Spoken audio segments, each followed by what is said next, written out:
అర్హులైన పేదలకు లబ్ధి జరిగేలా మార్గదర్శకాలు. సొంత స్థలంలో ఇల్లు కట్టుకుంటే రూపాయలు 5,00,000 వరకు సాయం. మొదటి దశలో నియోజకవర్గానికి 3,500 ఇళ్లు. విధి విధానాలపై అధికారులతో సీఎం శ్రీ రేవంత్ రెడ్డి సమీక్ష.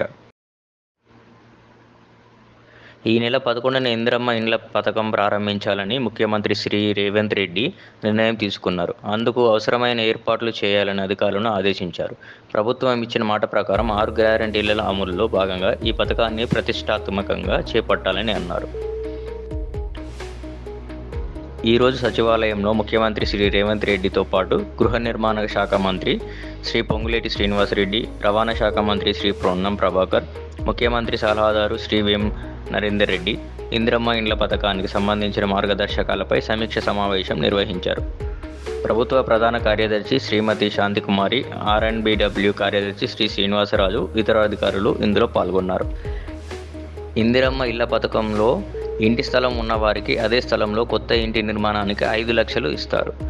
ఇల్లు లేని నిరుపేదలకు ఇంటి స్థలంతో పాటు రూపాయలు 5 లక్షలు అందిస్తారు. ఏ దశల్లో ఈ నిధులను విడుదల చేయాలనే నిబంధనలను సిద్ధం చేయాలని ముఖ్యమంత్రి అధికారులను సూచించారు. లబ్ధిదారులకు అందవలసిన నిధులు దుర్వినియోగం కాకుండా కట్టుదిట్టమైన మార్గదర్శకాలు రూపొందించాలని చెప్పారు. రాష్ట్రంలో ఇల్లు లేని నిరుపేద అర్హులందరికీ ఈ పథకం వర్తింపజేయాలని ముఖ్యమంత్రి అధికారులను సూచించారు. అందుకు అనుగుణంగా విధి విధానాలను తయారు చేయాలని చెప్పారు. ప్రజాపాలనలో నమోదు చేసుకున్న అర్హులందరికీ ముందుగా ప్రాధాన్యం ఇవ్వాలని అన్నారు. గత ప్రభుత్వం డబుల్ బెడ్రూమ్ ఇండ్ల నిర్మాణంలో చేసిన తప్పులు జరగకుండా అసలైన అర్హులను లబ్ధి జరిగేలా చూడాలని అధికారులను అప్రమత్తం చేశారు.